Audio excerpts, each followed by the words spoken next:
right. Good evening, everyone, and welcome to Beyond the Headline. And I'm Stephenson, Worme, of course, filling in for Odette Bess Campbell. And we welcome you to a very important program that we have for you here on hand this evening. And we should let you know that we'll be looking at this evening's program, which is elections and leadership. That's going to be very interesting, I can tell you that. And tonight we have our panelists and three renowned gentlemen, so there are no strangers to us. We've got Dr. Stephen Fletcher, who is a strategist consultant, and that's him there. So we're going to be talking with him tonight. And we've got Mr. Ambrose Phillip, who is economist, consultant economist, and of course educator. And we also have Mr. Peter Wickham, who is across in France. I think it's somewhere around 2 o'clock in the morning. So he's gone past his bedtime. And it's nice to have all you three noble gentlemen on the program. Before we go, of course, I just quickly want to say welcome to all three of you. Thank you. Good to be with you again. Thank you, Pastor. Thank you and your viewers. I should say, Mr. Ambrose, of course, who is a former teacher of mine, taught at the Grenada Boys Secondary School, taught me in Form 2 European history, and I should just let you on this. I remember getting a A- in history from him. I was quite surprised because I always thought he was a very austere and a rather harsh marker. So I was very surprised when he gave me an A- in European history, and he was a sort of Don't make me sound so old now. Older, he smiled more. But back then, in the cadet corps, trust me, he was a tough nut. Of course, Stephen Fletcher, an old GBSS boy, we sat in school together, a little higher than I was. And of course, Peter Wickham out of Barbados there. Gentlemen, again, good evening to all three of you. We're talking elections, of course, here in Grenada, and the date carded for that election, June 23rd, and there seemed to be a lot of scampering and scurrying, quite a lot of activities taking place since, of course, the announcement by the Prime Minister. So let me ask you first, Mr. Phillip, were you a bit surprised at the date that was slated for the elections? Yes, I was. And in fact, earlier on today, I was saying to a friend of mine, why have we gone for a 6-week election campaign period, when in fact it could have been done in 3? And that has been the character of Dr. KCM in the past. And it leads you to wonder, what is it that yet has to gel or yet has to be developed in that additional 3 weeks, when in fact he could have gone down to 3? That is a big question for me about the date. Because prior to that, I might have had about 4 or 5. I've had this wrong since December last year. So the question now is, why not 3 weeks? Why 6? Yeah, and do you think that this is an advantage to anyone? I think it has some strategic import. It is probably yet to unfold for the rest of us. But I think that you would agree, and the pundits would agree, that constitutionally, legally, and otherwise, this thing could have been held between June 6th and 12th. So why has Dr. KCM chosen to go to 40 days? Are there implications about 40 days? Is there a comparison with biblical times? We do not know what the symbolism is. And in fact, Pastor, you may be in a better position to explain the religion or the spiritual side of this particular development. I also said to a friend of mine that maybe the doctors looked into the stars and the suns and the various things come into alignment at that point in time, if you believe in that kind of thing. But it is an intriguing question. Why has he taken the additional 3 weeks? Dr. Fletcher, let's hear from you. What's your thoughts? Firstly, very interesting. But let me just add one bit of information here before we proceed, because there is a section of the Grenadian secondary school community that would be annoyed with me if I do not add this bit. Prior to attending the Grenada Boys Secondary School, I was in fact a student at the St. John's Christian Secondary School. I transferred from Form 4 into GBSS. So I just wanted to put that for the sake of the records, that we straighten that out. So again, thank you for having me and allowing for the opportunity to share my views here on this issue that is so important at this time of the year and the time of the political season. In terms of my take on the timing, it's a bit interesting, I thought. I certainly support the thoughts put forward by my dear brother Ambrose there in terms of the time given, when in fact it could have been a shorter run. So the issue is what is in there and whose advantage this period is going to be of benefit to. And the way we might be able to judge it is to look at the level of activities that are going to be engaged by the incumbent party in office to probably try to discern what is really happening within those 40 days as prescribed by Brother Ambrose. Additionally, I want to make the point too that I'm not totally surprised because the environment was building. I mean, it was there.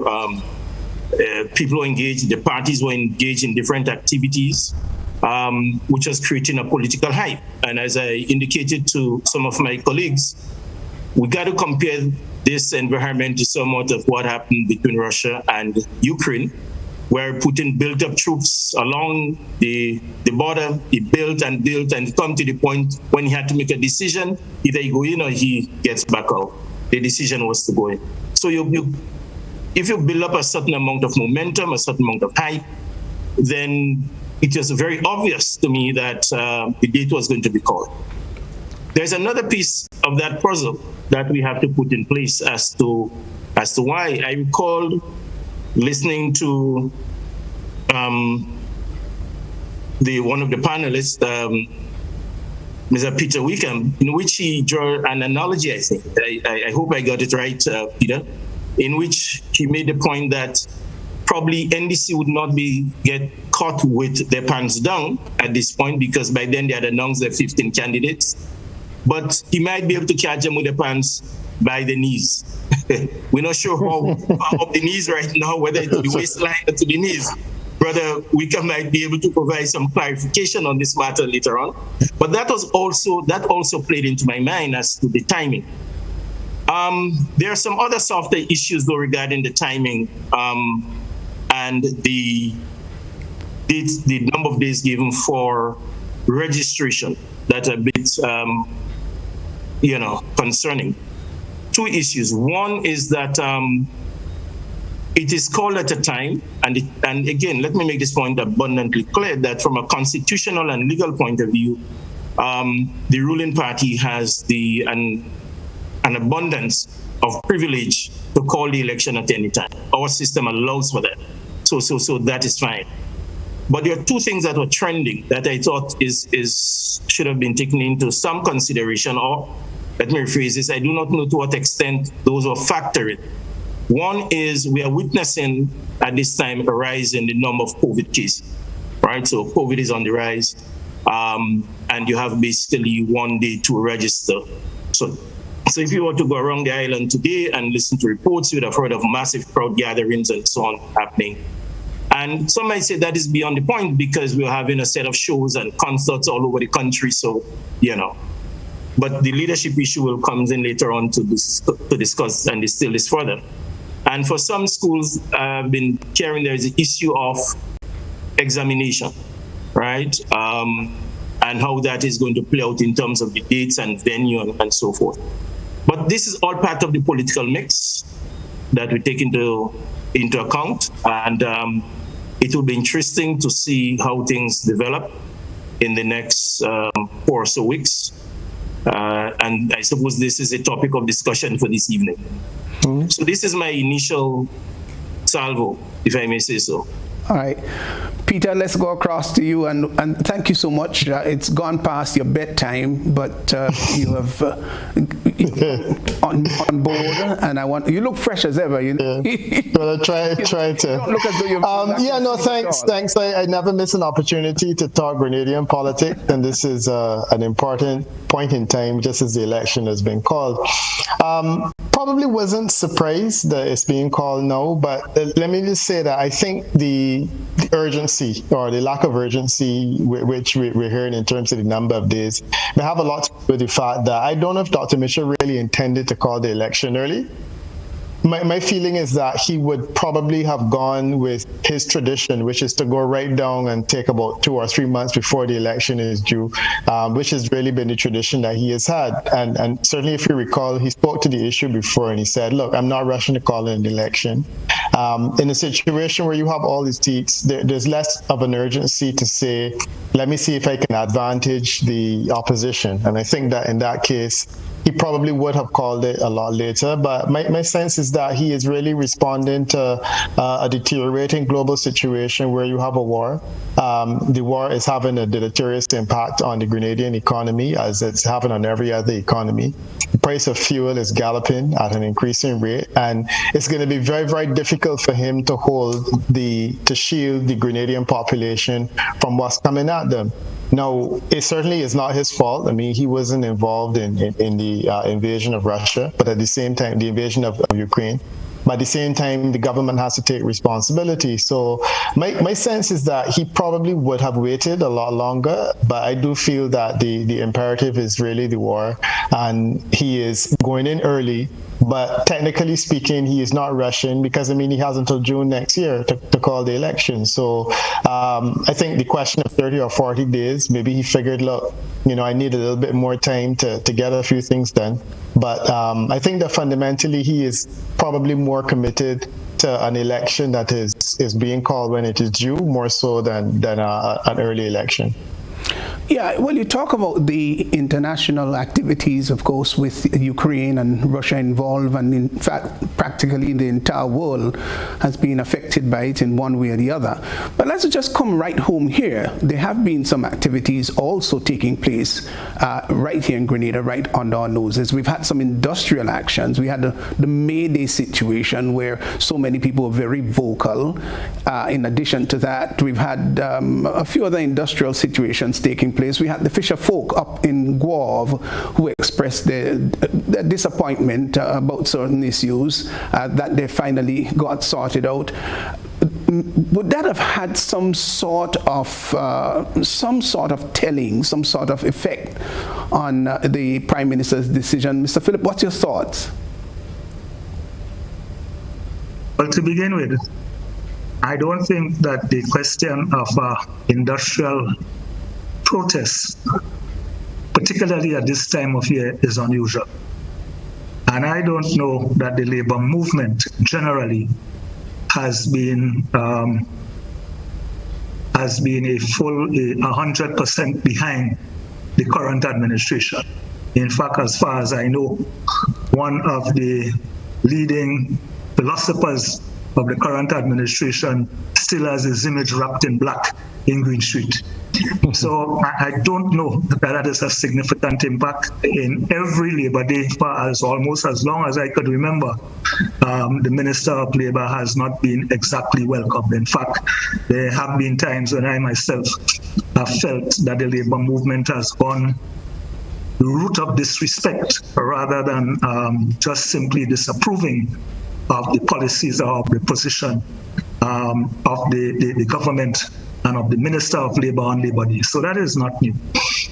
The situation coming out of the West Coast, Worme particularly, I believe it is characteristic of some implementation issues that has plagued this administration from way back when.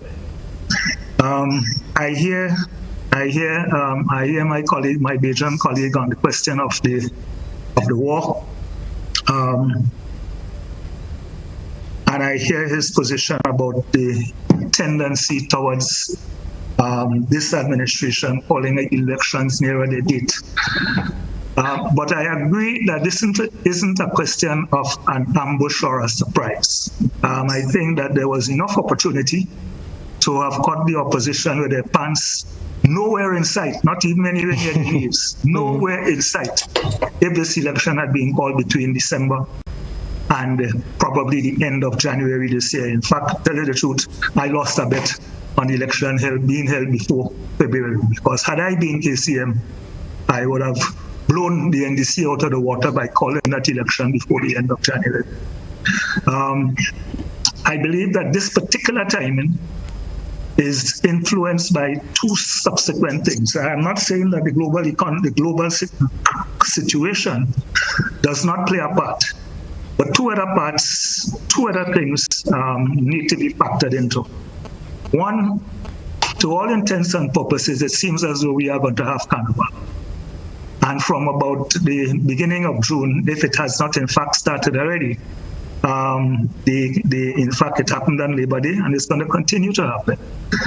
Our social commentators, the Calypsonians, are going to take a hit if the current administration did not call elections. They're going to take a hit on them. And so once Carnival had come with the current administration remaining in power, they would not have been able to call election until that had died off, which would have taken you somewhere down into probably late October, November. By that time, of course, the ravages of the global economy would have continued. The other aspect of it is that between now and Wickham is saying 2-3 months before the due date next year, so we're talking about next year between February and probably between May, that would have simply given the NDC a significantly more time to have mobilized. And say what you want. If you look at the level of organization and the level of activity of the NDC today compared with prior to November, it is a far cry from what it was. So I believe that the good KCM would have been looking into his crystal ball and seeing increasing strength and strengthening momentum on the part of the opposition come, let us say, February, March to May next year, and therefore this may be the most appropriate time, given all things. In other words, it's probably making the best of a bad situation. But I'm still of the view that the 40 days has some kind of significance that we have not yet discerned. I know you've asked me whether I should make some sort of spiritual commentary about it. Well, there are quite a number of issues biblically, of course, that we can point to in regards to that. But trust me, Mr. Phillip, I'm not going to draw that one into this one at all. I'm going to customize it as much as possible. Let's separate it. But yes, 40 does have some biblical significance. But obviously, there is a lot of commentaries around now that people are saying that sufficient time has been given to the opposition to, of course, array itself, to get itself together, to put all its forces together. And there seems to be significant indication that forces are gathering and the momentum, in fact, is building and building very high. Should the present administration, Stephen, feel a bit intimidated by this? Or is there, you think there is a sort of confidence level on their part? It is very difficult to see from where I sit, but let me put some factors into play in this scenario. So you have to consider the fact that you have a party, the incumbent, that's been in office for with 15 seats to its own. And here was an NDC, and I say it was an NDC that seemed to have been a little bit disorganized, lost to back-to-back 15-0. And then come November, you had an almost resurrection of that organization, because here you had a new leadership coming into play. And most importantly, in my view, in my analysis, Here is the leader of the NDC, Mr. Dickon Mitchell, who was hardly known, really nationally, hardly known within the political landscape, known as an attorney. But of course, he was not one of those attorneys that were in the public limelight on a continuous and regular basis. So the public knowledge of him was very, very low. But from the night he was elected as leader of the NDC, the Sunday afternoon at about 4:45, thereabout in the evening, I think we'll all agree that come by Monday morning, the name was on the lips of most Grenadians.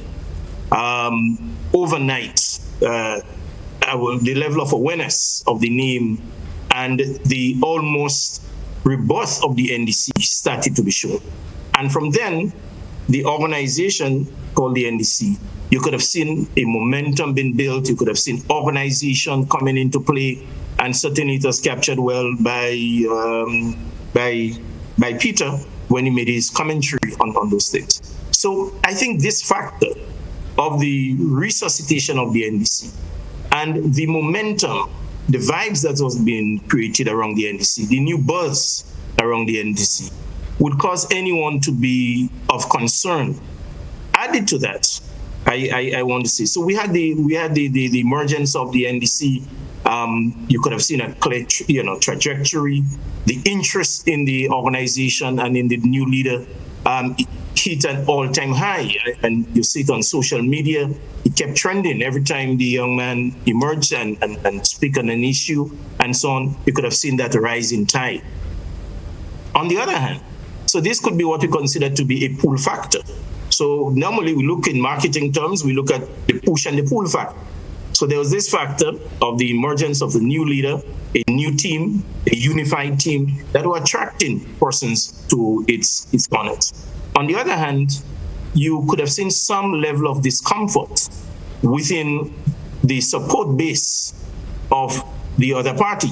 And that was exemplified in some ways by, if you listen to people, for example, there was, discourse and narratives about we need a change, discourse of, we need new thinking, we need to inject new life, and so forth.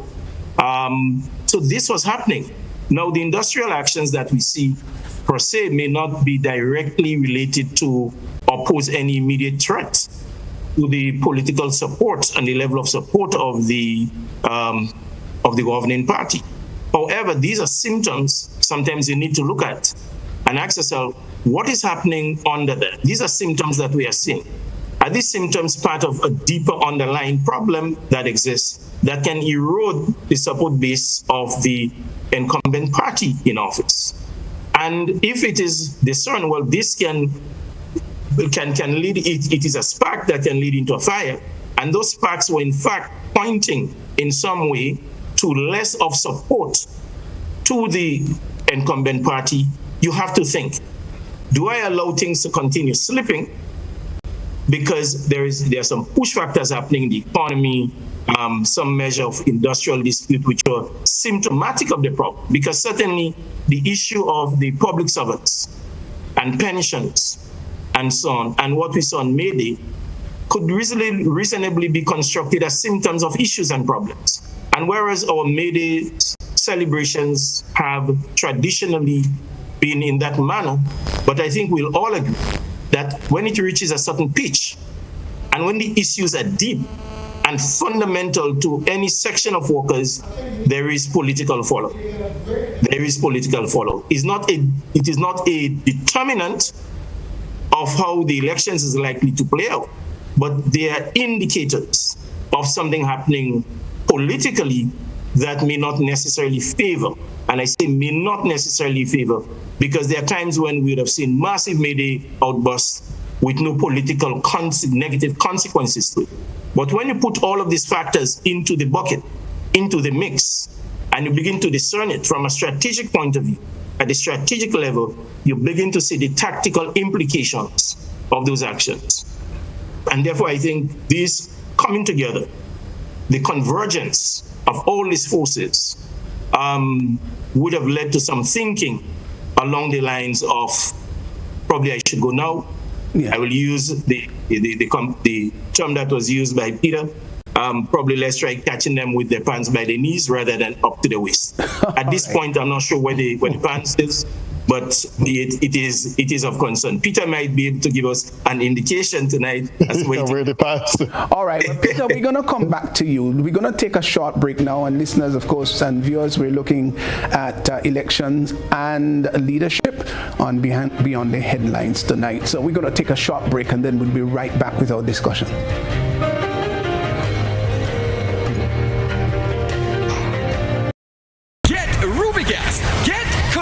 Rubigas, clean, safe, and reliable LPG is the perfect solution for your commercial and everyday needs. For cooking at home or barbecuing, choose Rubigas LPG cylinders. Available in a variety of sizes from 20 to 100 pound cylinders. Rubigas LPG, clean, safe, reliable. Are you cooking with Rubigas? Get Rubis, get going. Do more with your new GUT Credit Union Visa debit card, which gives you access to your cash at any Connex or Visa certified ATMs locally and internationally. Make your payments with a tap of your card using the contactless feature and have the freedom to make purchases locally, online, or overseas whenever you travel, anywhere Visa is accepted. Experience the enhanced security fraud protection through the Visa chip technology. If you don't have your new GUT Credit Union Visa International debit card, speak to anyone of our representatives today to do more. Your new GUT Credit Union Visa International debit card, a smarter way to access your cash. More smart, more secure.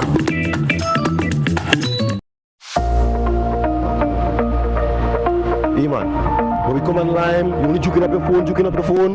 Yeah boy, now as I say, they have an app. I can't find it. I check Play Store. I do a Google search. I can't find it. Man, I get fed up, man. Nah man, because you look in the wrong place. The app is web-based. You access it via your web browser, right? You can add it to your home screen or your desktop, like any regular app. Watch, look, I have it on my phone, right? And you can access it or add it to any device, your computer, your tablet, any device. Well, how am I doing that and I can't find it? All you have to do is open your browser, right? And type mobile.nawasa.gd. And voila, you see? Just so? Yes, and you can download it or access it via the web. Once you have a reliable internet connection, right, you can run the app anywhere, anytime. So, how I adding that to my home screen? You click on those three dots, right, or your web browser setting, and look for the option to install app or add to home screen. Easy peasy. The Nawasa app is versatile, fast-paced, and always up to date because it's web-based. Once a change is made to the app, it updates automatically, no hassle. Mobile.nawasa.gd, your customer support companion.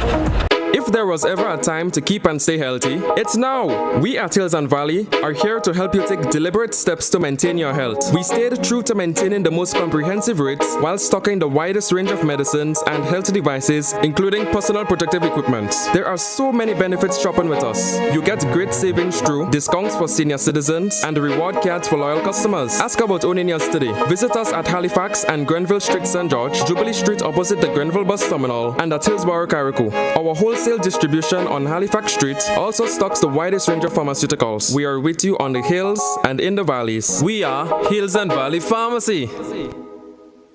When a loved one passes on, we all need the comfort, support, and guidance of a trusted friend. You can rely on LaCour Brothers Funeral Home. We provide a personalized professional service that exceeds all expectations. Our dedicated staff responds to your every need with the greatest detail, ensuring affordability with a variety of options. Our upgraded state-of-the-art facilities, spacious air-conditioned chapel with live internet streaming, a modern, environmentally safe crematorium, the only of its kind on island, private viewing spaces, large on-site repast center, a modern transportation fleet. Join our burial society today and make personalized arrangements for that final moment. As you prepare to enter your loved one into eternal rest, visit or call LaCour Brothers Funeral Home and select a package that brings added comfort to the entire family. LaCour Brothers Funeral Home and Burial Society, continuing a tradition of excellence.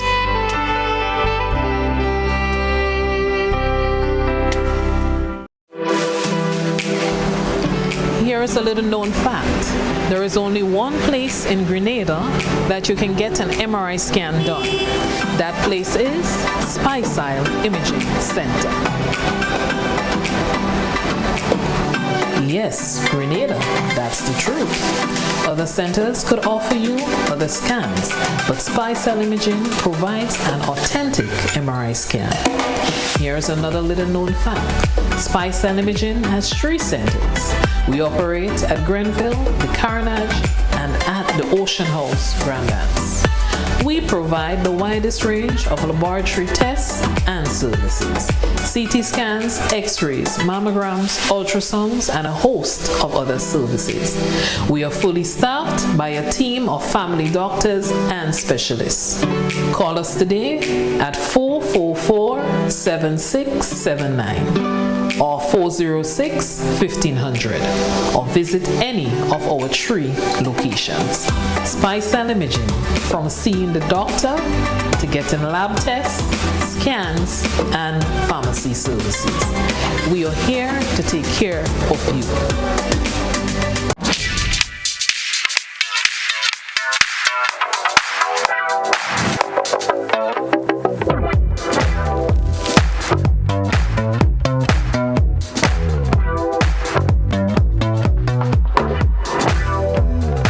Distributed by Calico Trading, Frequency St. George's, telephone number 439-9239. Saturday, May 28th, Flavors Entertainment presents Flavors of Calypso and Extempo. Featuring live from Trinidad, the reigning Calypso monarch, Terry Lyons. Also from Trinidad, reigning Extempo king, Brian London, as he comes up against Powder and Papa. Presented by and performing live, the big band, Sour Serpent, the ever-threatening Big Shay, Beast Scholar, Woodsman Kelly, Cox, Smallies, Teacher Eddie, and more. All backed by the Hitwave Band, hosted by Lester. Admission $50 to get your tickets now from all popular ticket locations nationwide. Flavors of Calypso, Saturday, May 28th. Spice Basket, Calypso is back. Sponsors: Playway, Coca-Cola, Dasani Water, Ken Flav Brokerage, First Class Mufflers, Mitchell's Pharmacy, GBN Radio and TV, Innovative Shipping, McIntyre Brothers, Party Shipping, Dickon Mitchell, and Digicel. Just a reminder, the global pandemic is not over. Office Pros and markers are still here to protect you. Available are several versions of touchless hand sanitizer and hand soap dispensers, dispenser stands, paper towel and toilet paper dispensers, and thermometers. Also available, hand sanitizing gel, sanitizing solution, hand soap, Lysol products, face masks, and gloves offered at the best price in the market and backed by a full warranty and protection plan with free installation. We are located on the Woodlands Main Road. Call Office Pros on 444-2393 or markers on 439-2393. You can also visit the Facebook page for more information. And never forget to remember, I, Mr. Markers, would never forsake you. Believe that. When you need your prescription filled or you require non-prescribed medication, supplements, or all your personal needs, visit Gittins Healthcare at locations on Wall Street, Grandlands, Victoria Street, Grenville, and Central Deputy Street, Wharf. Gittins Healthcare aims to provide an exceptional personalized pharmacy experience. Additionally, children under 5 and adults 55 years and over will enjoy 10% discount on purchases of $20 and over on prescription medication. Stop settling for less. Visit Gittins Healthcare, where your health is our priority.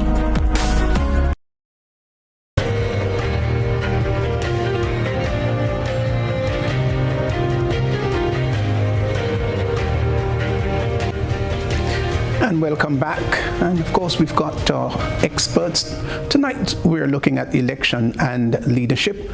And we've got our experts, as I said, Mr. Ambrose, Phillip, Peter Wickham, and Stephen Fletcher giving their comments. Now, let's just go back to the area that we were addressing just prior to our break, and that's the whole subject of leadership. Now, Peter, obviously you've been going around the region, and you've had quite a lot of observation. You've seen trends, that sort of thing. Have you seen anything similar to Grenada? And I'm talking about, now, generally you would have a sort of somebody lurking in the political undergrowth and then coming to the forefront. In this case, Deacon Mitchell seemed to come from nowhere and seemingly has got quite a bit of an impact. Is there any similarities across the region? No, I mean, the easy answer to that is no. You may realize this, but Grenada politics is very unique in several ways. Certainly, Dr. Mitchell's ability to dominate Grenada politics for the quarter of a century is quite unique, and I don't know that it is matched anywhere else. And it's been making it difficult for the NDC to produce an alternative. Certainly, we could compare St. Lucia. When Kenny Anthony descended, he came from CARICOM as general counsel, and he landed and became prime minister immediately after. But Dr. Anthony had a history in politics before in the St. Lucia Labour Party. The idea of a person coming like Deacon Mitchell, basically, as you said, out of nowhere. I mean, he did a speech in Barbados the other day, and he said that 3 years ago he had no interest in politics, and then COVID came, and everything changed. I don't know that we had that many examples. The youth side, in terms of his youth, he probably is comparable to someone like a Roosevelt Skerritt. But again, Skerritt came into government, came into office as a minister, and then he became prime minister after. Deacon Mitchell is essentially trying to create regional history by becoming a prime minister literally out of his law office. Without any kind of political experience otherwise. So it's a high-risk maneuver, but I'm keen and interested to see, how things work out for him. I mean, as to the question as to how far up his pants are, I think that he's done well to get them this far up, as quickly as he has. And I think that is a credit to him that he actually has a team in place. Now, having a team in place is probably as much as he can do. It would be good to have some kind of a philosophical statement, but that would have taken a lot longer. That would be the other thing that I would think he could have focused on, having a broad philosophical statement that he could make, representing what the NDC stands for based on his ability to listen to people and find out what people want as an alternative. He didn't have time to do that, but certainly the readiness in terms of getting the team together, he's done quite well. But as far as the regional comparisons are concerned, I struggle to think of another person who has been in his situation where he is essentially just come out of nowhere politically. He's been thrown into the leadership of a party, and he's been expected to do well. What does this therefore say about Deacon Mitchell in your estimation? What does this say about him? Relative unknown, no political interest 3 years ago, and just rather recently has developed this passion for politics, and there seemed to be a warming to him. Does this say anything about his character, personality? What does it say about Deacon Mitchell? And I would like all three of you to respond, as short as possible, though. You want me to go first? Go ahead. While you're on the ball, go right. Yeah.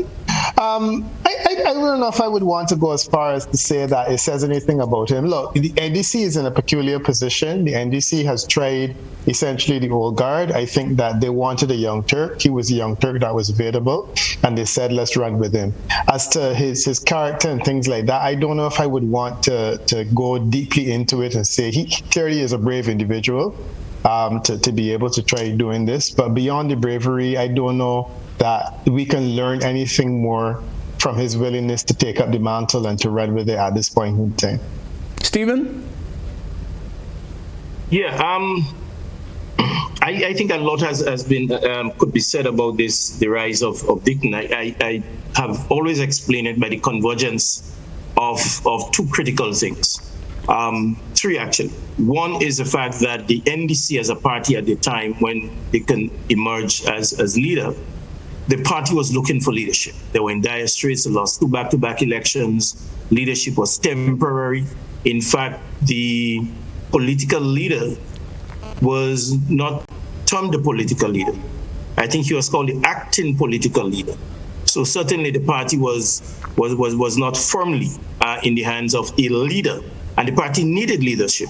And certainly the membership of the party decided that they were going to elect a new leader. The second factor, I think, was the fact that if we are very observant in the country and so on, we'll also recognize that over time, the populace was beginning to ask and question about new leadership, right?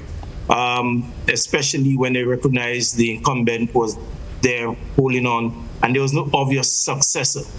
So there's also a point, I think, where the country was not in was looking for a new direction, a new directive.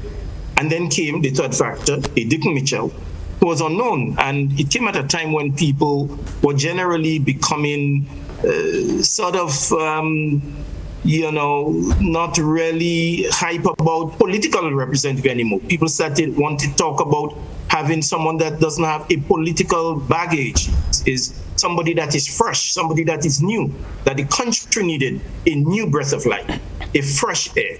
And certainly Dick coming out from the point that he has come from literally his law office, coming from nowhere, but being involved to some low-level degree, doing what he can at the community level. These things came together and produced what we are seeing today. And this is why I mentioned earlier on that his popularity, his awareness, the interest in him was so instant and so at a very high level, because people are looking for things. In terms of, I want to just segue into what was said earlier on regarding to him putting a team together. I think that he has done well. But apart from just putting the team, I think he started to put the party on an organized train and an organized rail. And recently, he started having these town hall meetings in which he were out rolling out the various programs of the party and so forth. And that, I think, is helping to galvanize the interest, I will say, that the population is showing in him. And that, I think, is really accounting to his rise. Okay? This is my take on the rise factor for now. More could be said later on. Stephen, let's go to Mr. Phillip. What's your thought?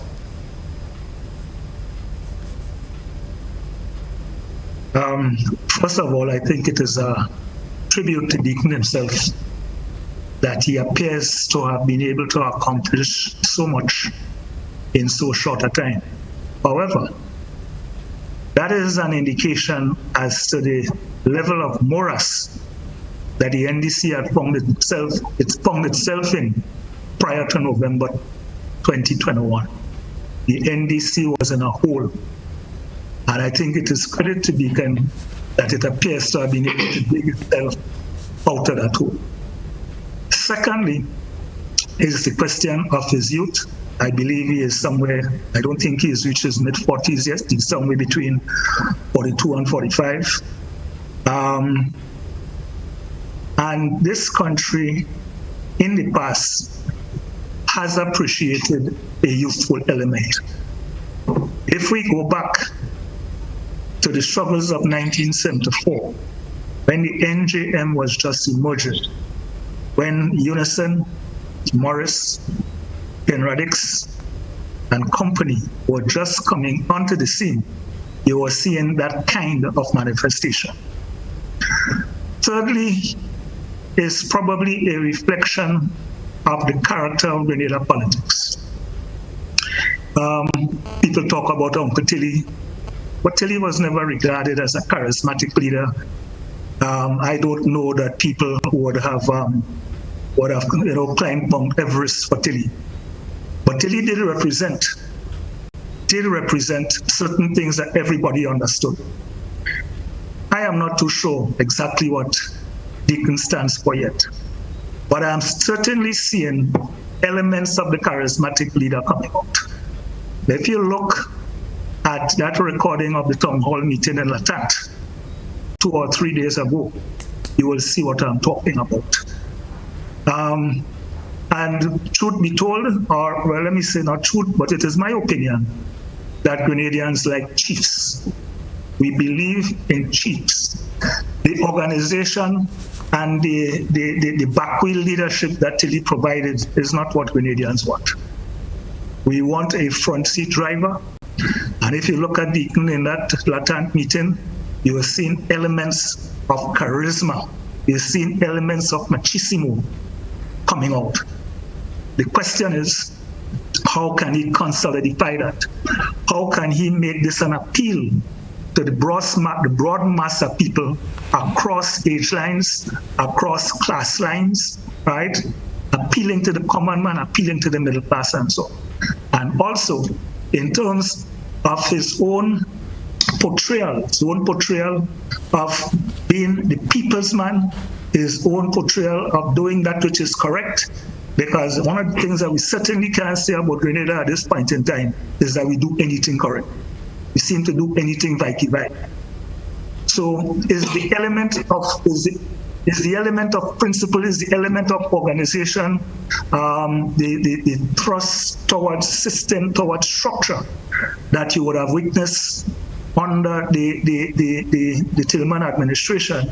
Are we going to see that being brought to the fore or being consolidated under a Deacon? I think that remains to be seen. But I also believe that later on, when we come to what we have heard from the two leaders so far, right? Deacon particularly out of Latant, KCM out of Grenville, where was it? At Saturday night, the announcement night. From what we have seen, these two settings have been the principal future of policy directions that we have heard so far. I am not saying that there isn't going to be manifestos coming. I am not saying we're going to not hear more about policy elaboration later on. But this is my reading at this point in time. So let me go further. Let me go further to say that on the basis of what I'm seeing, Deacon seems to represent hope. And to the extent that that hope can be translated into votes on election day, the NDC will be in a very good position to replace the incumbents. All right. Well, let me just chime in here, because there's also been very much of a clamor. There is the youth versus experience, and of course a lot of people are saying it's so very important when you have experience on board, and the experience of course can keep the ship really going in a good direction, so to speak. And then there are others who are saying, well, you know, experience has been there, and experience has been there a long time, and you've got youthfulness that has to finally turn into experience, and you've got to start young, or got to start somewhere before you get experience. But of course the experienced person around, and who is more experienced than anybody else in the political stadium, so to speak, is Dr. Mitchell. And there's so many people who are saying at this point in world economy, at this point in Grenada's history, we need somebody who is experienced, somebody who's been around for a long time, somebody who understands the dynamic of politics, and also understand the dynamics of regional integration and regional prowess and international relationship. Somebody like him is very much needed. Now, what say ye concerning this? Is that what Grenada really needs now?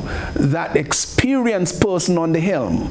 Or do we need a young, charismatic individual that can now take Grenada further into the future? Peter, I'm going to start off. Okay, no, I'm actually happy that you went in that direction, because this is the direction that I definitely wanted to go in this conversation. I do agree that, the Mitchell offers hope, and, there's an excitement because he's shiny and new.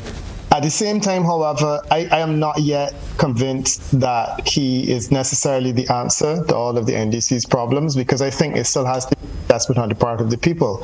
And this is where the challenge comes for me. I looked at the recent election of Ralph Gonsalves in St. Vincent. Prime Minister Gonsalves has been going at it for 5 terms. He's won 5 consecutive elections. My sense is that he would probably not have done as well in this election as he did in terms of bringing it home had it not been COVID. COVID has created a situation in which people are extremely concerned, and this is basically my analysis of the 8 elections that we have had. People seem overly concerned about voting and putting a government in that doesn't have the capacity and experience to deal with this very unusual 100-year event that we're having called COVID. And against that background, I just wonder whether this might not necessarily be the best time for Dick and Mitchell. Because if Grenadians are like, St. Lucians and Vincentians and, all the others in the Caribbean, they definitely would be more inclined to vote for experience and go with that, as opposed to taking a chance with someone who is relatively new. I get the Morris Bishop comparison in terms of age, and I do agree that that's a useful comparison to make. I don't think that he is a Morris Bishop, quite frankly, with all due respect to him.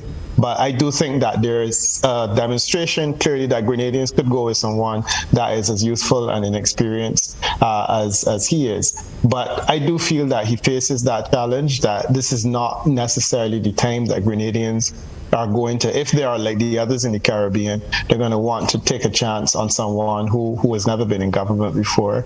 And then there's the other point that I always make about Bernie Sanders. Bernie Sanders is one of the oldest people in American politics, and he has this amazing youth following. And the reason he has an amazing youth following is because he speaks a language that young people understand and that he gives them hope. Young people are, generally speaking, interested in buying into hope. And I don't believe that young people will get on a train that they don't believe can deliver them some kind of promise and some kind of hope in terms of the opportunities that they are desiring.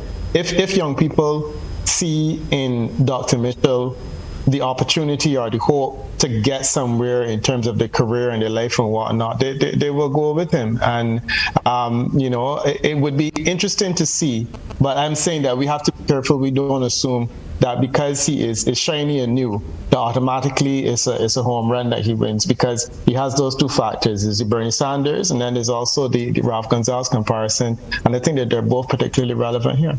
Yeah.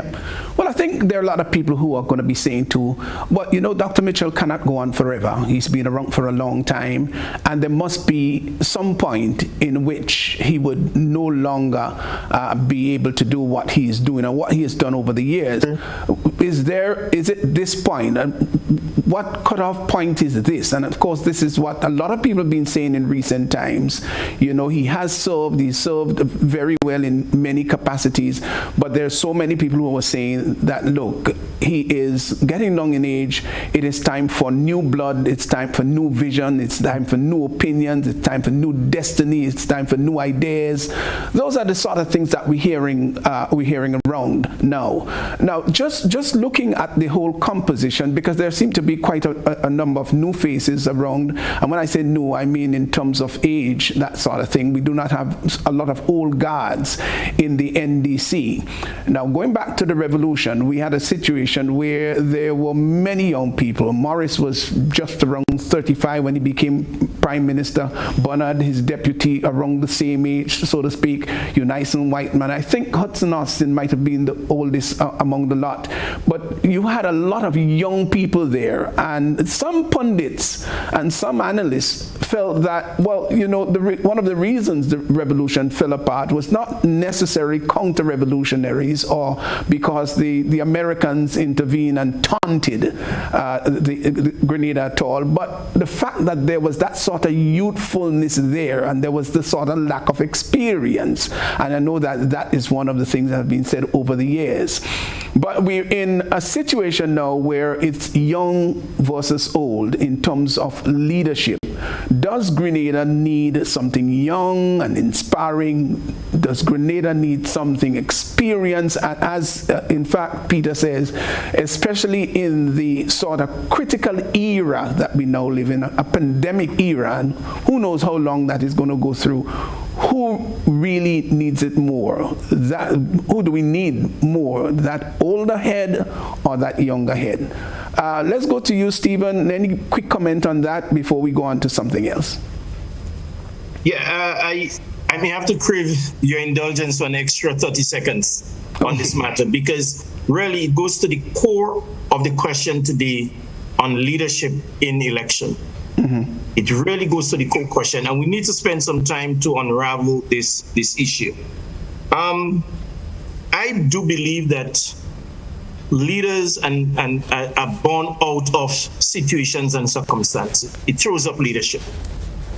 Grenada, with its uniqueness in selecting leaders over the years, we are at a point, I think, when the circumstances we are facing, COVID being one of those situations, the state of the economy, the length of leadership of the existing prime minister and so on, it trapped leadership. And certainly you can look at it that Dickon Mitchell is not just the outcome of the National Democratic Congress. I will go further to say that Dickon Mitchell represents the Grenadian hope, the Grenadian yearning for direction, the Grenadian yearning for leadership that is new and fresh, but has insights into it. So the Dickon Mitchell as political leader in this country at this time is out of a situation and a set of circumstances that is giving rise to this new leader in the same way we had Morris and others. The second point I wish to make is that when we look at experience and governance and the role of a prime minister and so forth, many a times, as we all know, that the ability to articulate and drive policies and get things done in a particular country is not just the remit of the single man, the prime minister or the leader. But behind that individual, you have a team of persons within the cabinet and outside of the cabinet that provide sound advice and directions to getting things done. So within the setup of the NDC, for example, if we were to look at the various candidates that is now putting up themselves for election to be selected, to be part of the new government and to drive the government, we will probably conclude that collectively, and I stand to be corrected on this, they must have between 80 to 100 years of experience. Men and women who have played critical role at the highest level of the public service and helped to educate, inform, and direct new ministers coming into office. We have persons like, for example, Toes, Ambrose, right? Who have risen to the highest rank of the public service as permanent secretary. We have Dennis Cornwall, who have also played a significant role in the Ministry of Finance, been a senior person in the Ministry of Finance. Between both of them must have over 40 years of experience. Then we have Mr. Lacrette, who have been a teacher in public service and then I think played some time in the Ministry of Education. You have Gloria Thomas, who have also been operating at the senior level within the Ministry of Social Services. And we have David Andrew, who was also, I think he rose to the rank of either Chief Education Officer or PS, something to that level. So within that setup, that arrangement, you have over 5 candidates who have had significant public sector experience, which they will bring to the new government. So it is not a totally new entity in terms of public service, understanding the public service. It's not totally new, understanding the regional and international dynamics and dealing with situations. Cornell worked at the regional level for probably over 10 years. So too was TOS, Mr. Andrews, Lennox Andrews. He too worked at the East Caribbean Central Bank. They have regional and international experience that they will be directly on the cabinet level. So I want to put the experience issue to bed and rest. Secondly, or another point I want to make, experience sometimes comes to a stalling point. We have been in the same position, probably doing the same thing, and not getting fundamentally positive directional results. A new eyes coming in will probably bring new perspective and bring solutions that probably the experienced hand never thought of, because you're so embellished in the current situation. You have been there for so long that you cannot see the difference between the trees and the forest. A new eyes coming in, a new set of eyes will probably see that. And I do think that the current international situation, the war in Russia between Russia and Ukraine, is important and is having one significant impact on us: price increases. COVID, price increases and sick persons. What have we had so far? What has been the response to the increasing cost of living? The experienced hand has not seemed to me, in my view, have been able to deal with this matter in a decisive way. But we have the inexperienced and talking about what would be done on the issue of cost of living. The issue of COVID and how this whole process has been managed. And could it have not been done better? Could it not be more efficient at what was done? And thank God that Grenada has not experienced much death and hospitalization. But when we look at the circumstances of the management of COVID, yes, credit must be given to our health workers, our frontline workers, and to the government to some degree for the actions taken at various points in time, right? But to a large degree, I will say that the public themselves, ourselves rather, played probably a significant role in the management of the COVID situation. We have countries within this very Caribbean area that were able to build a new hospital to take care of COVID-specific patients, respiratory problems. Instead, we have remained in our own hospital. The medical facilities leaves much to be desired. So I think, as has always happened in the case of Grenada, even when Prime Minister Mitchell himself came on board, he created some waves.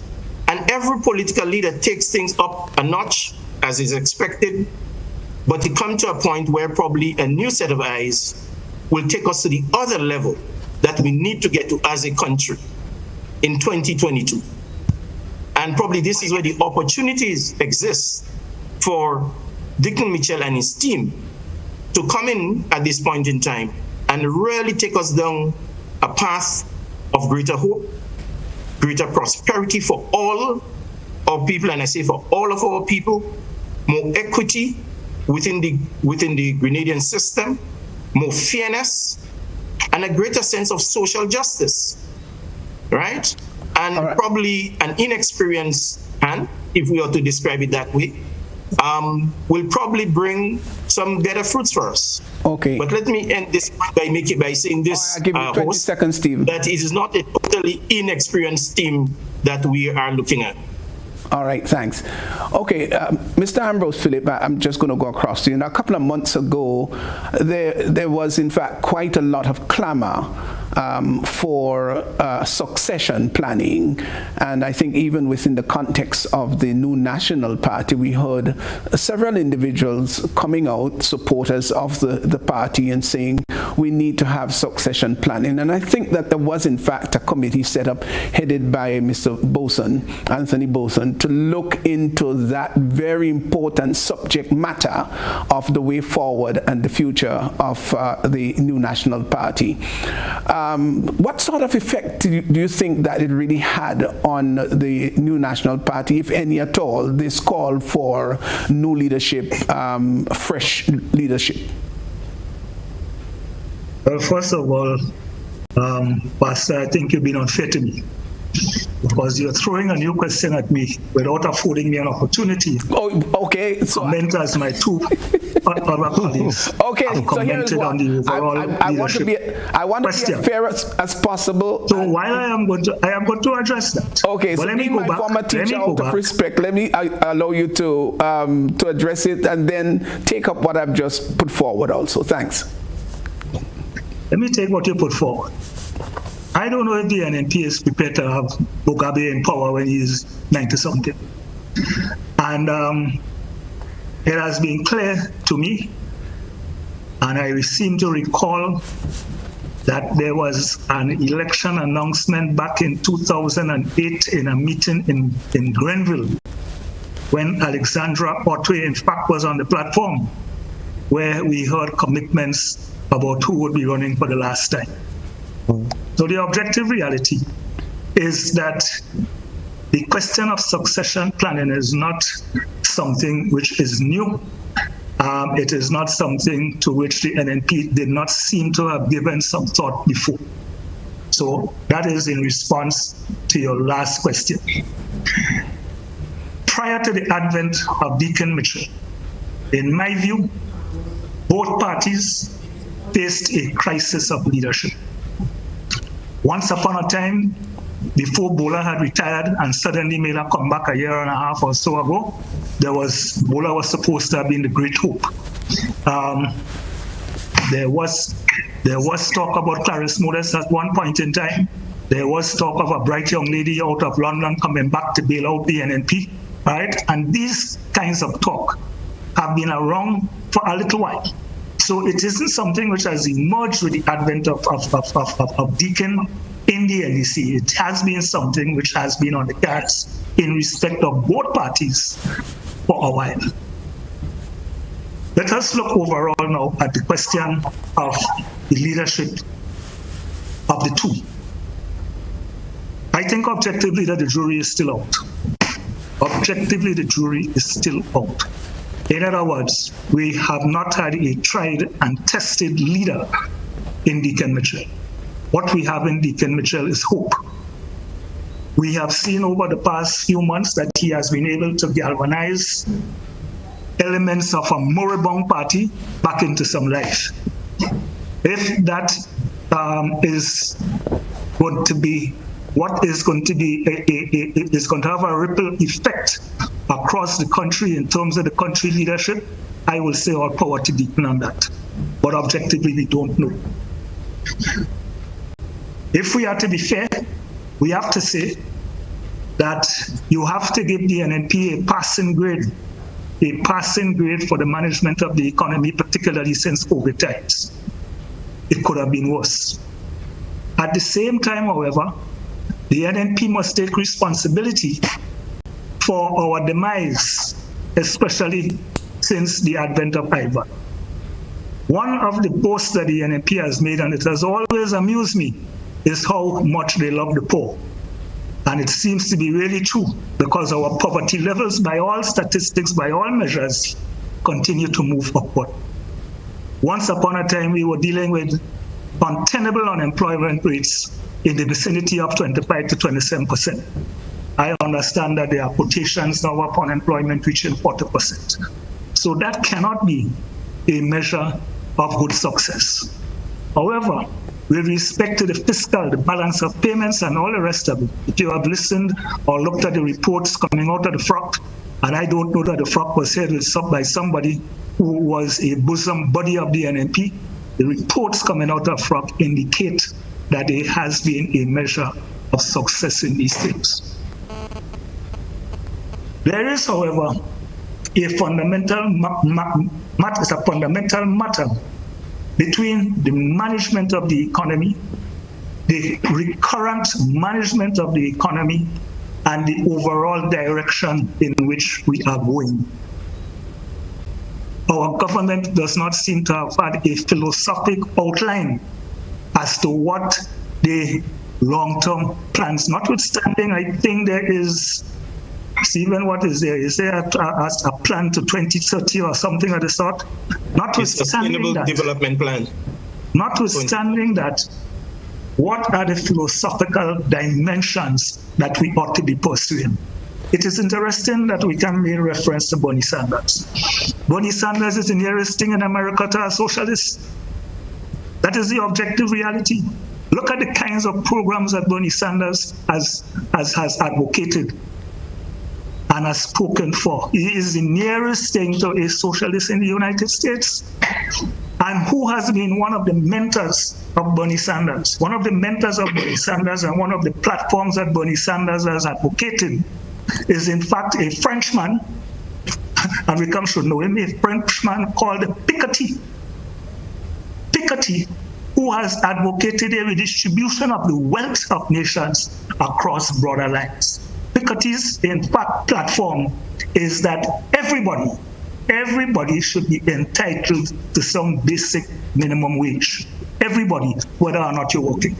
And Bernie Sanders, in fact, has elaborated on that to the point where I believe that there are 2 or 3 communities in North America, I'm not saying the United States, in North America, because I believe that there is one based in Canada, in which this thing of everybody getting a minimum pay from the state, right, has been practiced or is being looked at this point.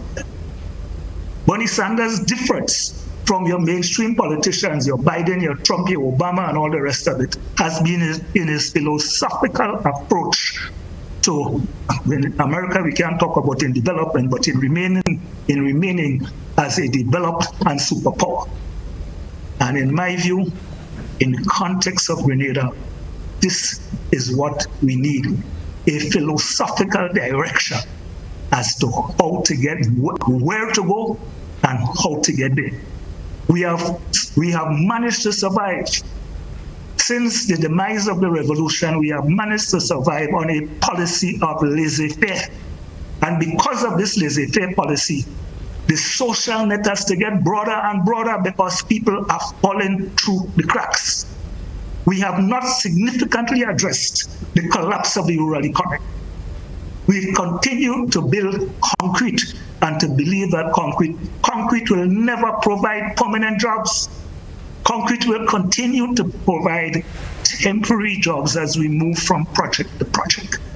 And I have not seen either of the 2 parties put forward a position.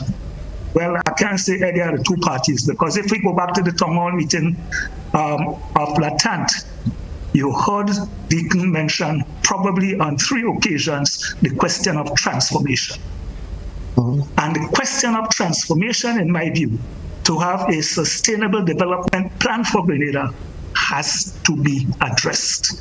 The question of transformation has to be elaborated on, not just making references to all the collapse programs of the revolution, whether it was guava juice or tin juice or whatever it is. We have to do more than that. That is my response to you, Pastor Worme, on this matter of leadership. All right, so tell you what, we're going to take a quick break, and I'm sure that there are individuals out there who would want to call in and ask a question or 2 or give some comments. So when we get to our last segment, we'll give you an opportunity to give us a call. So let's take a break. We'll be right back.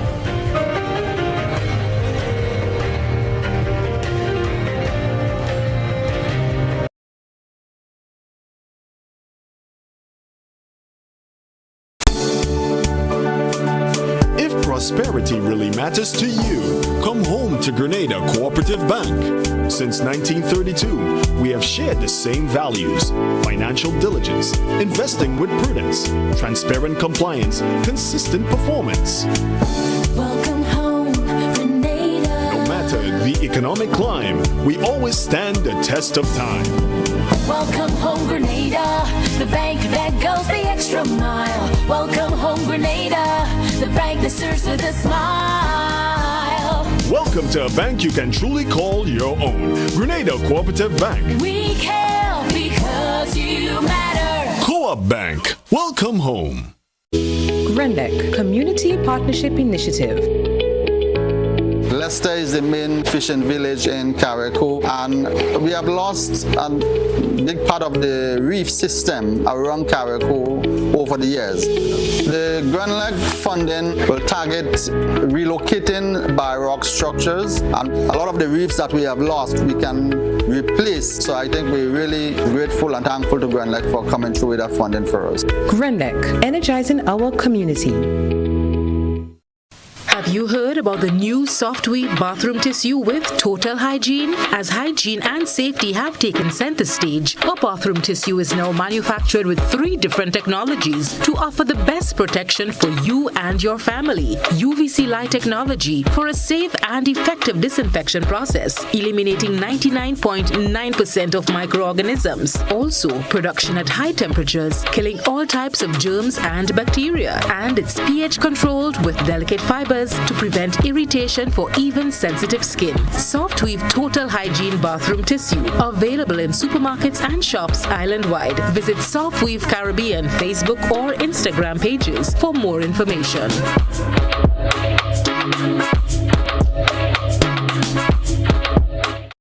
Grenada Conference of Seventh-day Adventists presents the Bible Speaks Empowerment series with international evangelist and motivational speaker, Pastor Marvin Smith.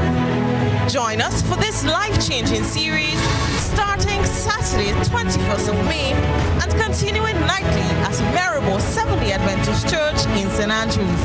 Come experience powerful preaching and practical solution to life's challenges from the Word of God. This dynamic series will also be streamed live at 7 p.m. nightly on Mission Life GND via YouTube and Facebook. Connect with us. It will be pure awesomeness. Introducing Color by Sissons. Color by Sissons. Color by Sissons. Color by Sissons. Color by Sissons. Color by Sissons. Total is one of the world's largest oil companies with a top quality line of lubricants. Total Lubricants has a full product line from passenger cars, motorcycle, heavy industrial equipment, mining, trucking, agriculture, and manufacturing machines and vehicles. Total Lubricants winning championships in motorsports, including Formula One and World Rally Championships. Total Lubricants are available at all Rubis service stations, leading automotive shops, and distributed by Huggins. Let's start the new year on a high, a detox high, because it's detox time again at Nirvana Detox Center and Natural Health Store. Check out our many detox packages starting from $100 or get 15% off on colonic irrigation therapy. Detoxing can help with liver and blood cleansing, weight loss, constipation, acid reflux, kidney stones, heavy metal removal, gas and bloating, and more. Call or WhatsApp us on 231-6642, 418-7115, or 449-7753. Ask about our delivery options. Visit us now. Bruce Street Mall, store number 1208, or Belmont St. George's, close to the Fall Edge area. Our opening hours are Monday to Saturday, 9 a.m. to 5 p.m. Nirvana Detox Center and Natural Health Store. Detox, your way to health. These specials ends on March 31st or while stocks last.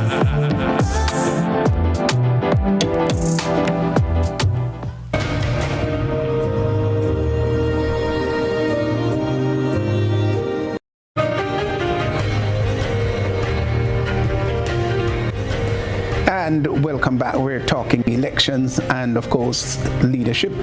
And we've got Mr. Peter Wickham, of course, pollstar. We've got Mr. Stephen Fletcher and also Mr. Ambrose Phillip, who have been giving salient contributions so far on our program. Just to let you know that the line will be, in fact, open. If you want to give us a call, you can certainly do so. 440-1252, that's the number you can call. So let me just quickly ask, gentlemen, how critical or crucial is this 2022 elections? Now notice I didn't say significant. I think it's better that I use the word crucial. How crucial is this elections? Now if NMP wins, will there be anything different from here on? In your own estimation, the sort of policies that you heard rolled out, and what, of course, the NDC has been rolling out over the last few weeks or over the last few months. If they win, that's the NDC, would you see anything significantly different from what we are seeing at the present? Okay, Peter, probably you're not the best person to answer this. But because you've been around Grenadian politics for so long, I think you still qualify to go at this.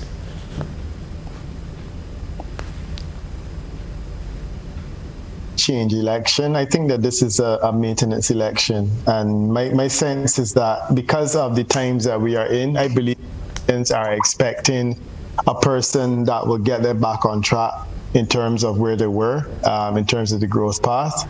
I think the expectation is that the tourism sector, there will be a strong interest in that and getting that going again and trying to build where they left off. So my sense is that that's what Grenadians are kind of looking for at this point in time, a stabilizing force and someone that can get them back to where they were going in terms of a growth path. As to the impact it will have on both political parties, my sense is that it will be difficult for Dr. Mitchell to not demit office soon. I mean, we agree, and I agree that he did promise since 2008. I certainly heard in 2013 the suggestion that this would be his last term. I think it's going to be difficult for him not to make this his last term. So my feeling is that, for them, it is a send-off election. And then, people are looking around within the NNP to see who else is likely to take over from him and when that person will take over. So that's my feeling in terms of how the NNP will interpret it. Certainly, if it's a change election and there's a shift towards the NDC, then, it's a whole different ball game. My sense is that Dr. Mitchell's development agenda will not be significantly different from Dr. Mitchell's. But he would just have a new face on everything, and probably a little bit of enthusiasm associated with the fact that he's new and fresh and whatnot. So that's how I will see it in terms of both sides. All right, the other two gentlemen, just hold on a bit because we've got a call on the line. Caller, good evening, go right ahead. Well, my lord, the credit you because I call you on credit. Yes, so go ahead because you're on credit. Yes. No, I heard the conversation, right? Spoken, which I agree and disagree. Of certain agreement, or statement. Right? Because I was talking about mentioning about certain things which we can't stand civil rights, a matter of fact. Then now, we're trying to say that, the people asking for change like of government, because I can't see the income of the country. I could see the expenditure, and then I can't see the income, the investment. Okay. All right, caller, we're not quite getting what you're saying. I don't think you're as coherent as we would like. Okay, but thanks for calling in anyway. Okay, just to remind you, the number 440-1252. Yes, Stephen? Yeah, I picked up a little bit of what the caller is saying, and I think it's important to take this on. The caller made the last point of saying he's seen the expenditure, but he's not seen the income. What is in fact he's saying is that the country is probably spending a lot of money, but I'm not seeing the investment. I'm not seeing the expansion of the economic pie, the wellness of the country, the improvement in overall quality of life, in better health and so on. I would interpret it to say that, to think this is what the caller is really pointing to, right? Money is spending, but I'm not seeing improvement. The other point I want to make is very important. All right, Steve, I want to make that point quickly because we got a call on the line. Yeah, the issue of the difference in thinking and philosophy and so on. One is that Deacon has made some profound statements which put him quite at the other end. For example, the issue of transformation of the economy by doing a number of things. One, let's start with the top one, pension payments. What is the attitude of Deacon on pension payments versus the incumbent? The attitude towards improving the quality of health and housing and paying salaries twice per month, right? The issue critically of expansion of the NIS. Stephen, could I just right? And the expansion of pension payments. These are some fundamental differences that give us an insight into the sort of Bernie Sanders thinking that we are likely to see coming through. Stephen, just let me halt you here. We just want to be as courteous as possible to our callers, okay? So caller, go right ahead. Well, thank you very much, Mr. Worme. Greetings. And Mr. Worme, I want to congratulate you on an excellent program tonight. Thank you. And I also want to congratulate Mr. Phillip and Mr. Fletcher. Very objective. You know, I can't tell whether you people support the NNP nor the NDC because you'll be down the middle, the way Grenadians would like to have it, and the way information should be shared with the remainder of the people. But I want to ask you this here question. We speak of leadership during the election time. There have been many calls, for public debates with the senior members of the various parties. Some people don't like it. They don't see it necessary. Do you people see this as an important thing as it reflects the leadership level of the hierarchy of the political parties? Do you see this as an important thing? And would you advance a campaign towards encouraging it? Thank you very much, and do have a nice evening. Good. Yeah, great question. Let me respond to that. Yeah, go ahead. I think that the positions of the respective parties as expressed by the leadership of those parties is important. But it is not the only forum for such expression. And certainly, those likely to feel that they will be more disadvantaged in such an exercise are not going to take part in it. And let me take the brother back to 2008, when the opposition steadfastly refused to engage in such debate, yet won the election. So that is not the be-all and the end-all. It is what people perceive you to be. What have you promoted? What have you thrown to the people? What have the people bought into? This is what counts, brother. This is what counts. What you people are able to buy from you, what people are able to believe from you. Not who could debate better or who could talk better. It did not work in 2008, and the opposition won. Okay, we've got another caller on the line. Caller, thanks for holding. Good evening. Good evening. I just wanted to make a comment about the whole concept of leadership. Leadership is not just shaped by your political experience, but it's shaped by your professional experience and your personal experience. And Deacon Mitchell has shown us that he has run, he is running a very successful law firm. He has shown us that he's worked in communities and he's helped people. He definitely has people management skills. He understands group dynamics. He's very well learned. He has an ability to plan and to manage resources in his own firm. He has vision. He's thoughtful. He's strategic. He communicates well. He can get across to the young people. He has an ability to influence people. Look how he took the NDC from a party of nothing to now. And we're still debating about whether or not this person has leadership skills. I'm really appalled at that. But I want us to look at just internationally. We talked about Maurice Bishop. But Macron in France, 39 years, he became the president of France. Justin Trudeau, 43 years, he became the Prime Minister of Canada. They're leading first world countries, and in Grenada, we're talking about a 44-old gentleman, and we're saying that he's too young and he's inexperienced. I think we should really rethink that. And just one other comment is that the current leader has shown, this is the Prime Minister, Dr. Keith Mitchell, has shown that he is incapable of leading. And every time we have crisis, he has always been disappearing in action.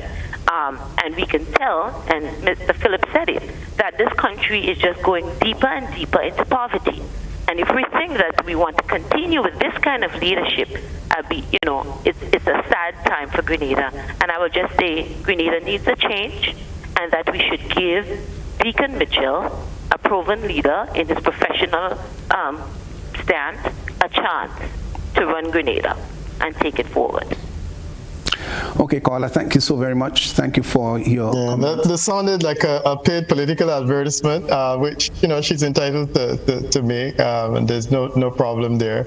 I just want to make a couple of corrections, though.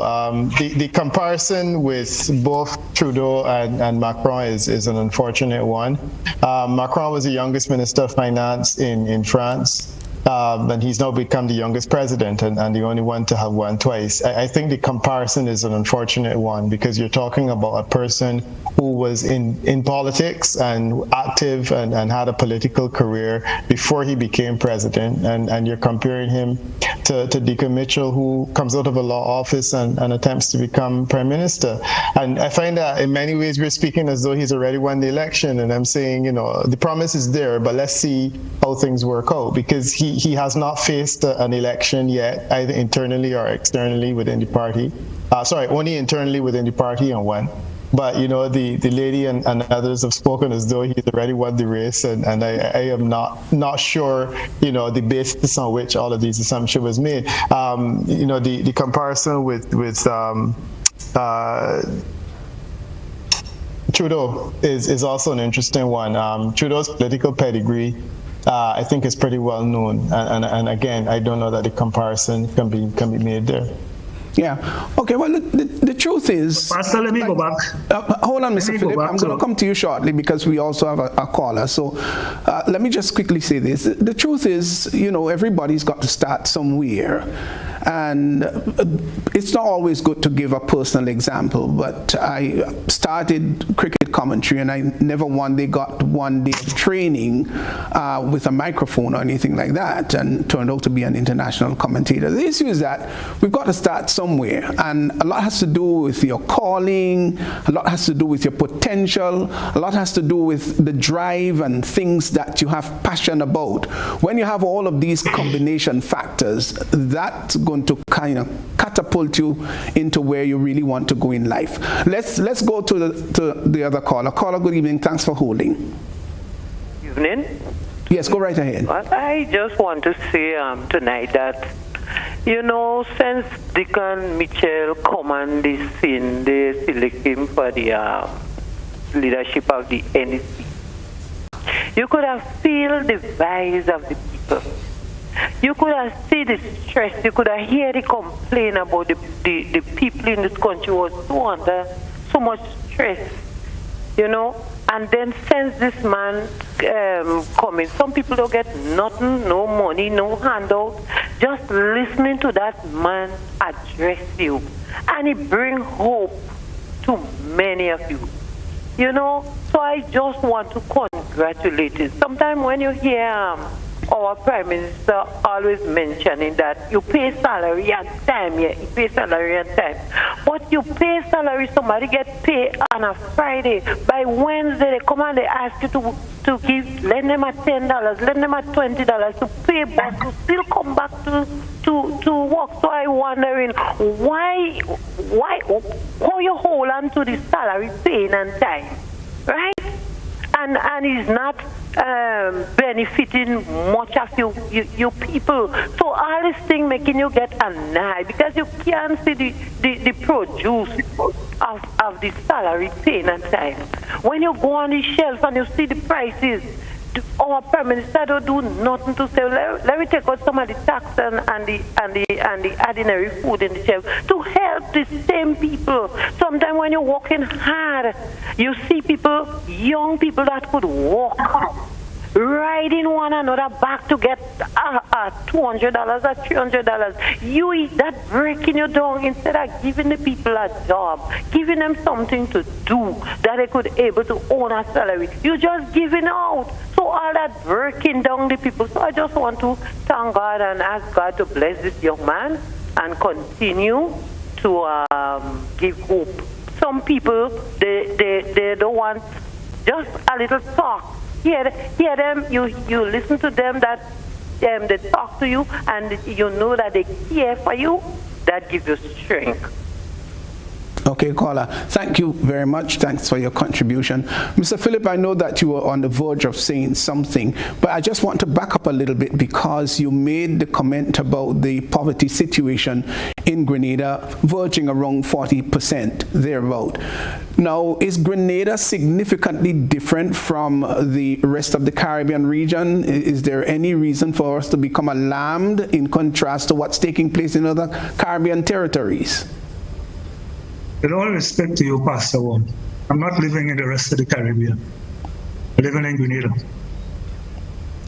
And we cannot say that we've had development and that we have had this increase in the NNP and this increase in the GNP, when in fact, by any measure that not I choose, but that the government and its experts and its fraternal organizations out there are saying to us, the situation is not getting better. I don't want to deal with my personal experience, but we have institutions in the country that have certainly deteriorated over time, right? You go into the hospital with fear and trepidation that you may not come out alive. That is the objective reality. There are areas where there has been good. There are areas where there have been problems, but in a number of areas, we in fact have stood backward, or we have marched. We have stood still, or we have marched backward. I have heard Stephen talk about the handful of professionals who are on the NDC's team at this point in time. Ironically, in Latant, Wickham was practically gloating the fact that none of his frontline candidates had any experience whatsoever in the echelons, in political office before. And while that is correct, Stephen did point out that there are about 3 or 4 people who have had experience in the public service. But what kind of public service are we talking about? We are talking about a public service in which we have witnessed deteriorating standards, in which we have witnessed lack of motivation, in which we have witnessed an absence of productivity, right? Especially in recent times. There are some people who put blame squarely, right, on our Prime Minister KCM for that. There are other people who will put the finger on the posturing of some kinds of union activity. There are other people who will put the blame solely on the backs of workers. So it is not a straightforward business. It isn't. We talk about leadership and differences between the two parties. On what basis are we measuring that at this point in time, given the inexperience and the untried and untested nature of one side, and given the prolonged nature of obtaining or keeping power that we've had on the other side? We have to listen to what they say. As I say, in the absence of a manifesto, it is very difficult to make any objective analysis. And what the two of them have said have been said within 2 days of each other. The Latant Town Hall meeting, in which Deaton was very, very clear on what he said his priorities would be. His first point one was that the pension payments will be paid. I haven't heard the other side say that they won't pay it. none of them rather, are telling us how they're going to pay it. Because in another forum, I have already expressed the view that I don't know that this is a task which will be readily accomplished. And I have also heard about people talking about borrowing money, and I also made the point that I did not know to what extent the monies we were talking about were borrowable, if there is such a word. Right? But both sides have spoken about making the payment. Deaton did not go too far as to give a timetable for making payments. All he practically committed himself to was to changing the time of pay from monthly to fortnightly. I am not too sure about the economic impact of doing that. I don't know that it is going to improve liquidity situations, because whether I get paid weekly or I get paid fortnightly, there are certain bills that have to be paid out of one of those dispensations.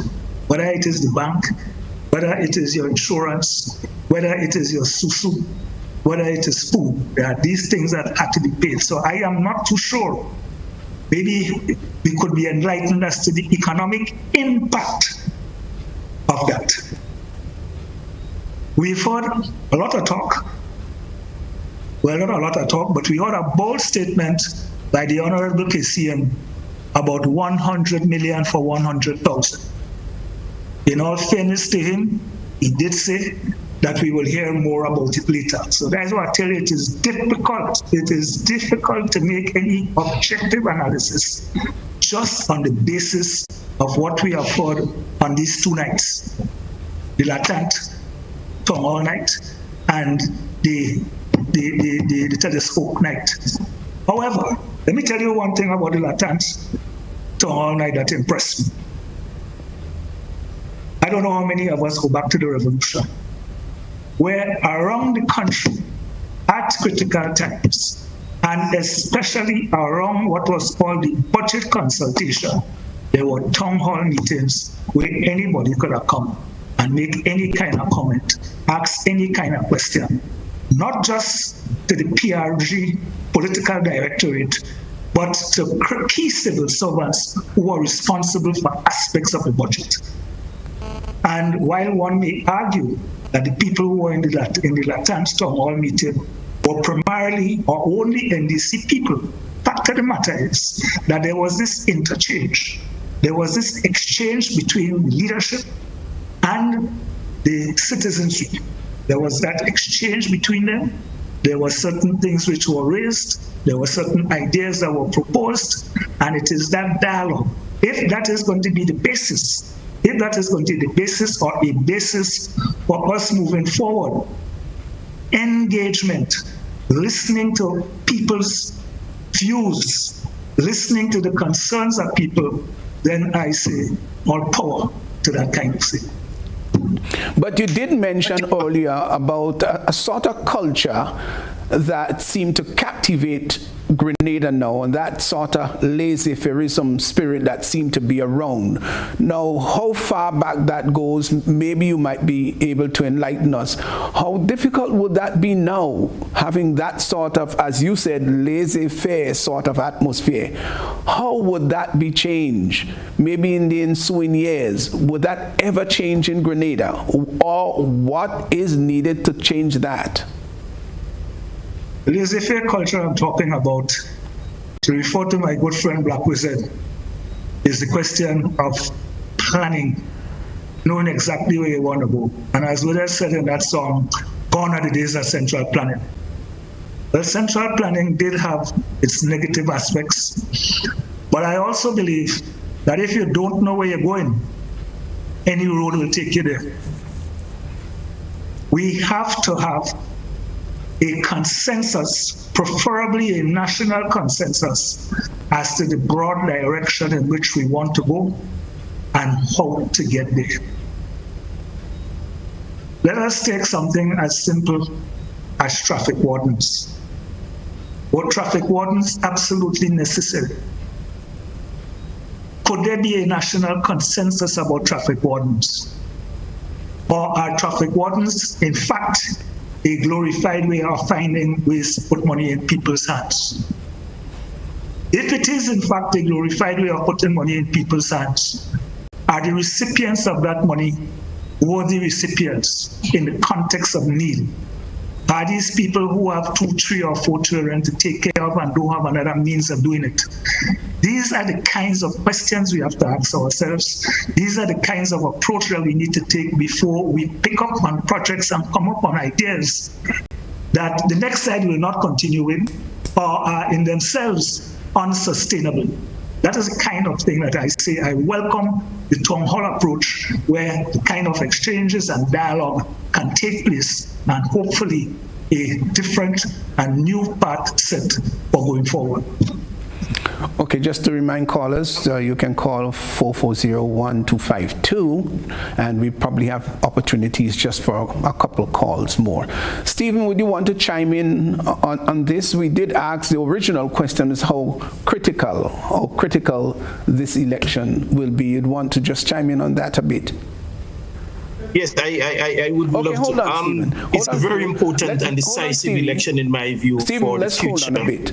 We're going to take the caller, and then we're going to go back to you. Caller, good evening. Thanks for holding. Yes, good evening to everyone. My contribution, I noticed so many people are trying to compare the two Mitchells. But I will put forward an example. In an old vehicle, if you have an old vehicle given a lot of trouble, would you say, I don't want a new one? Would you say a new one is not necessary because it is new? You have an old one that is giving a lot of trouble. I think nothing is wrong with a new one. The new one will give you a much better drive than the old one.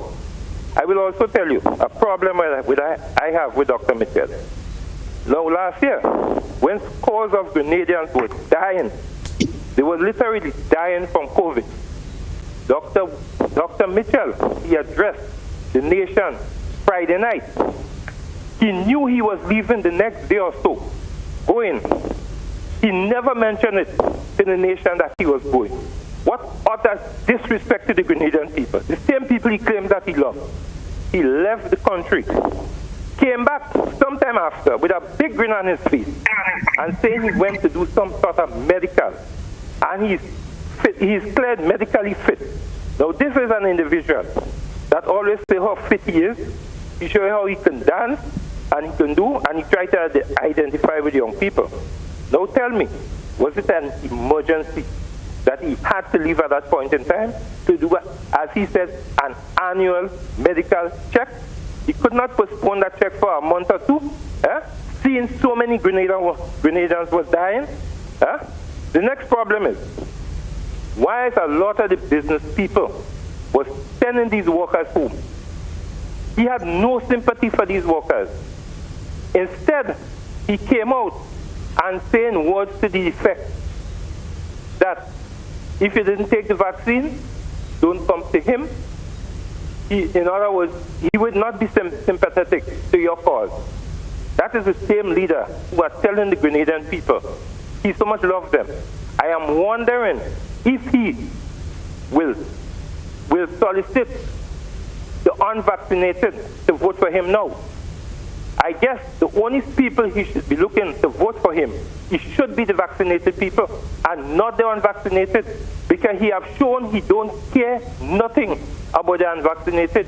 Who are many of the unvaccinated people? Are the same supporters of the NNP, the NDC, the same poor, hungry, local Grenadians. You understand?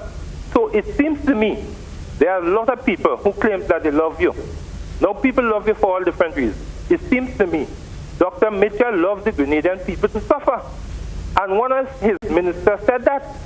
And that, all right. Okay, that is caller. not by accident. They said that. So yeah, just abbreviate your thing. Okay, sorry. Yeah, well, I think we got basically what you're saying. We don't want to make it too long, and if we have another caller coming up, which is just a couple of minutes, of course, remaining on the program, we'd want to make it as short as possible. Yes. Do you have another caller? Okay, caller, go right ahead, but make it as short as possible, please. Hello? Yes, go right ahead. Yes, good evening, gentlemen. Good evening. I just want to say thank you. Thank you for enlightening us. It has really been an educational experience for me. I thank you very much on behalf of myself and my family. I've been listening to the conversation and I have learned quite a lot. Thanks again very much. Okay, thank you too for calling and giving that expression. That's our last caller? Okay, so Stephen, I would let you come in here and we just have about 4 minutes remaining in the program, so we'll give everybody an opportunity to do the bit of wrap. Stephen, go ahead. Sure. The question was how crucial is this election? It's extremely crucial. It is coming at a time when we are experiencing the highest levels of unemployment, the highest level of poverty in this country, especially rural poverty among young people between the ages of 18 and 35. It's crucial at a time when the business community feel a bit straight-jacketed and need room for expansion and growth and development. It is coming at a time when the health center our health system is in crisis, and so on. So that is how crucial it is. It is also coming at a time when many of our retirees are slipping into just about the poverty line. And with regards to the payment, I want to say this, that I've listened to Mr. Deacon Mitchell, and he has explained where these monies are going to come from. As we know, once the court took that decision regarding pension payment, it has been booked as one of our national debt. It's been booked. The good thing, however, is that at this point in time, interest rate is at its lowest. So we can afford to do a blend of borrowing and own resources to address the pension matter. And on pensions, every single cent do not have to pay at the same time. Any good manager, a financial analyst will tell you they will scale it over time. So this is one. The other point I want to make regarding experience, it's very important. The most important global event, crucial global event now, is the war between Russia and Ukraine. And here we are. Most of us thought that within 2 weeks, Putin would have wrapped up that war and move on, because we had an inexperienced comedian turned president. He has demonstrated, however, without a shadow of a doubt, that as inexperienced as he is, he was able to mobilize the international community behind him to get his support. He has been able to mobilize his people to give him support, and he so far is holding steady, and the prediction is he's likely to win. Can we catapult that to Grenada and say to ourselves, the ability to mobilize our people, the ability to mobilize international support, as happened during the days of the PRG, will certainly be a good ingredient at this time for success. We must also make this point, and especially for our friend Peter, that Grenada has had a history of smooth transition during electoral time. So stability for us will not be disrupted because there is a change in government. And I think that the country overall has a desire for change, and we felt it tonight through the callers and so on. And we just have to be able to maneuver this and ensure that Grenadians are informed in making the best choice. Thank you very much, Dr. Fletcher. Let's go over to you, Peter, your final comment. Well, no, I mean, if Dr. Fletcher is desiring change, there's no problem there. And certainly if Grenadians are desirous of change, that certainly is their right. It is not what I am sensing, however. I'm not sensing that there is this desire, and I guess my scientific analysis is usually slightly different to the type of analysis that you would have, and I do respect that. I think that the realities from what I've been hearing on the program in Grenada are not that different from a lot of the realities across the Caribbean that we would have faced in the other 8 elections in St. Vincent and in St. Kitts and Nevis and Anguilla and in other places. The realities are the same. People are under tremendous pressure. We have to rebuild economies across the Caribbean, and in Grenada is no different. And my sense is that in that environment, I do feel that people have been more inclined to go with someone that has had experience than to go in a different direction. I, however, am certainly prepared for the fact that in Grenada, it could very well be different. And Grenada could take a different role, and that would be entirely their right if you do decide to do so. So it will be an interesting election. It's one from which I will learn. As I said, I'm not expecting change, but at the same time, I've learned that in these things you have to go in and, the chips will fall where they fall. And I'm confident that one way or the other, Grenada will have a good government after the election. I'm looking forward to being either a GBN or somewhere else in Grenada on election night. And we'll be watching the numbers and counting and seeing how the swing goes in one way or the other. So I want to wish you guys all the best. I'm sure you will have a trouble-free election season. You will hear both sides and you'll make a competent decision when the time comes on the 23rd. Yeah, well, Peter, I was about to ask you to give a little bit of your prediction, but the fact that you've already said that you're not sensing change, there's no need for me to give that question to you now. So let's go across to my former teacher, Mr. Ambrose. Phillip, your final thoughts. My final thoughts. One, I said to a friend of mine not too long ago that this was a good election to lose. When you look at the problems that we face with, when you look at the burden that the court has placed on the government, it is a good election to lose. But probably Stephen could tell me exactly what Deacon has in his back pocket to ensure that the 10 to 12,000 civil servants all get their money. Yes, it is a crucial election, but all elections are crucial. Why is this one crucial for each side? I think it is crucial for the NNP, and that if the NNP were to lose this election, I believe that we would either see a significant restructuring or transformation of the NDC, of the NNP, or we will see its complete demise, as I do not believe that KCM is going to survive a full term in the political wilderness, so to speak. It is critical for the NDC because if the NDC were not able to capture that one more vote in one more constituency, will it survive? Will we see Deacon becoming more blooded, becoming more mature, and being better prepared to handle the reins of government when eventually that mantle is thrust upon him? All in all, I'm inclined to go along with Peter's view, with Wickham's view, that this election, in fact, may be a repeat of the preparatory and foundation work which was done in 2003, when, in fact, there was a complete surprise to the NNP, and they were almost voted out of office. I do not know, coming from where the NDC has come from at this particular point in time, that they are really going to be able to get the surge to carry them 8-7 minimum and take the reins of power. Thirdly, finally, to deal with the point that Stephen has raised, the war, which we all thought might have been much shorter, is apparently going to remain for some time. And I think that as a nation and as individuals, families and communities, we must prepare ourselves for the worst of that war. I'm just reminded there about what the Deacon had said about freight, and I'm not going to bother to comment on that now, it's too late for that.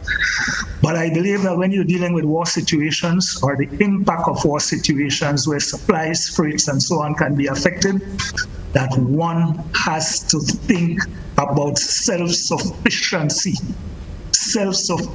as a nation. Can we continue to eat Kentucky?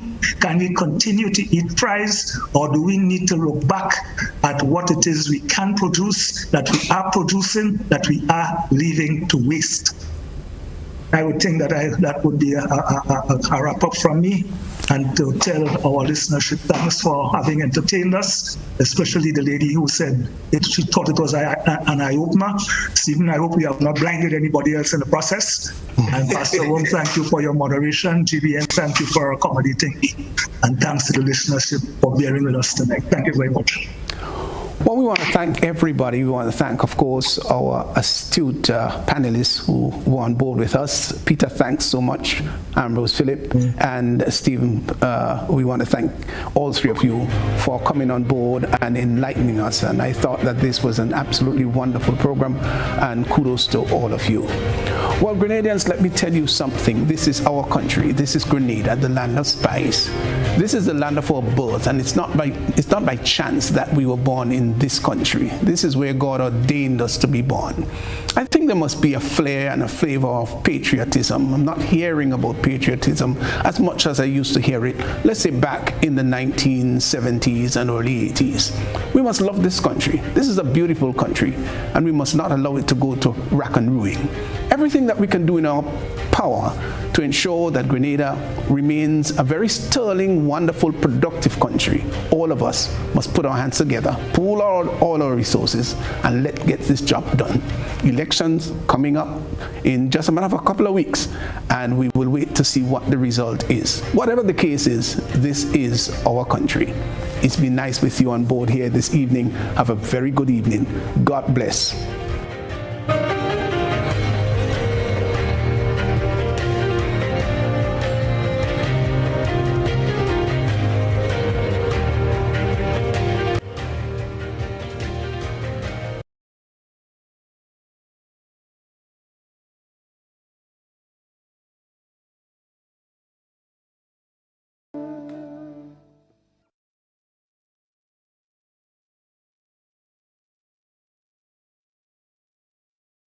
Are you a small business and would like your business to grow?